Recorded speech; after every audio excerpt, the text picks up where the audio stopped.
Olá pessoal, espero que todos estejam bem aí durante essa quarentena, esse período de isolamento.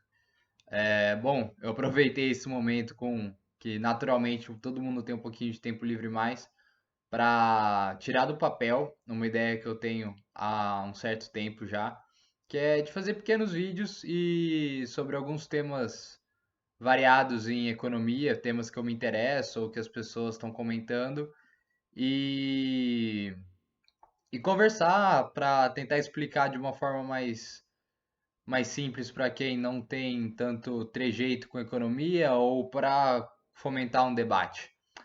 Mas, enfim, quem sabe se render esse não seja o primeiro de muitos vídeos.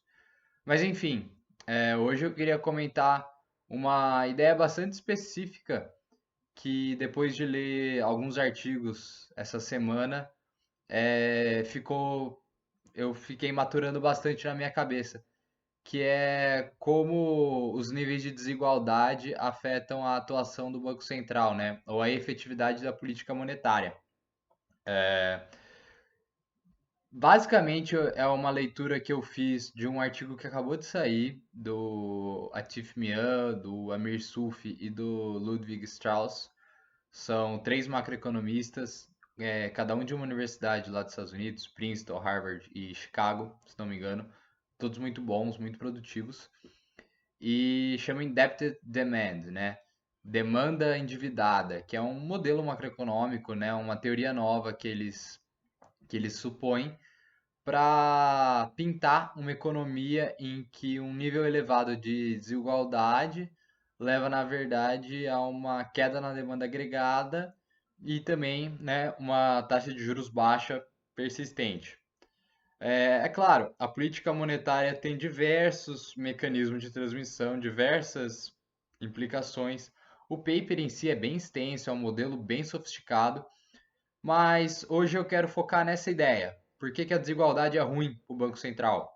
Ou por que a desigualdade deixa ruim os efeitos da política monetária? Deixa ruim não, mas tira poder, tira a potência da política monetária. Especialmente por causa do Brasil, eu acho que isso é bem importante.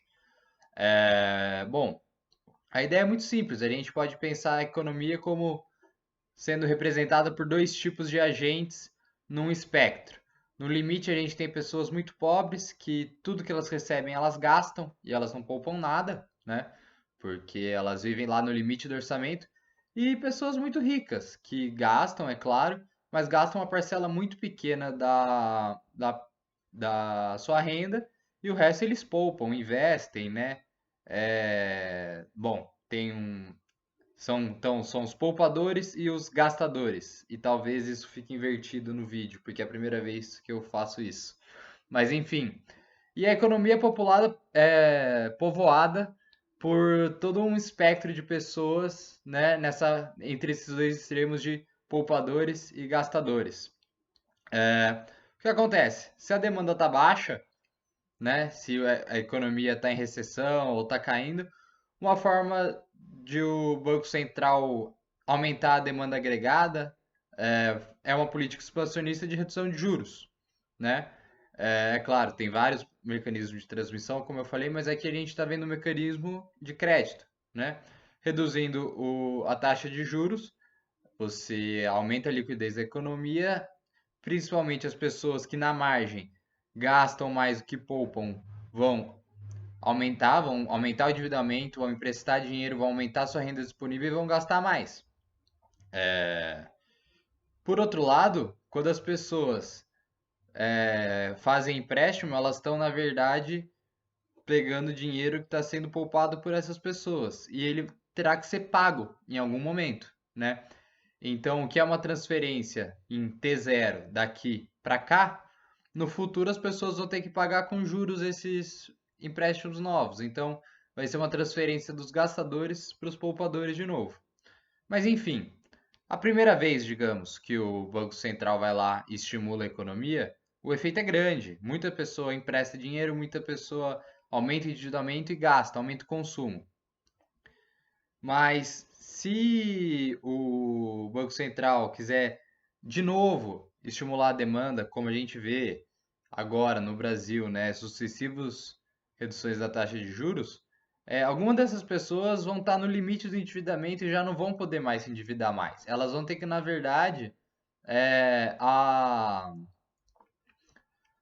começar a pagar os empréstimos que elas fizeram no passado e fazer uma transferência líquida de recursos para os poupadores que não vão gastar esse dinheiro, certo? Então, o impacto de uma redução da taxa de juros na atividade econômica, na demanda agregada, acaba sendo menor do que na primeira vez, né?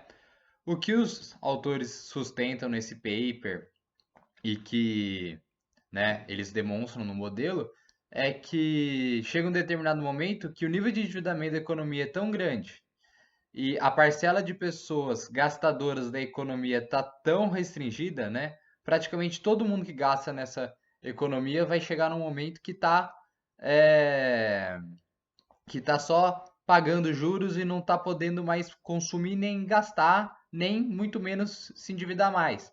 E está só tendo uma transferência líquida de recursos para quem poupa, que também não vai gastar. Então a economia fica numa debt trap, ou seja, o Banco Central perde esse mecanismo, esse instrumento de política para fomentar a demanda. E o que é muito interessante, porque quanto maior a desigualdade na numa economia, então, por exemplo, quanto menor essa parcela, né? E quanto maior é a outra, quanto mais pessoas restringidas por dívida, pior é esse efeito, né, para a economia. Então, o que que acaba sendo a grande conclusão do artigo? É que quando você está numa economia com as taxas de juros muito baixas já, que não dá para baixar mais, né? O zero lower bound, ou até um pouco antes disso. Quando o nível de endividamento do consumo das famílias está muito elevado também, né? É, a redução da taxa de juros, a política monetária perde tanta potência que a melhor maneira de estimular a demanda seria por meio de motivos para tirar a desigualdade da economia, que é redistribuição, é, ou até políticas mais de longo prazo, né? Então, ou políticas de curto prazo mais redistributivas, transferências, aumento do imposto de renda, aumento dos impostos, aumentar a progressividade do sistema tributário, ou também políticas de longo prazo, de equalização de oportunidades e tudo mais.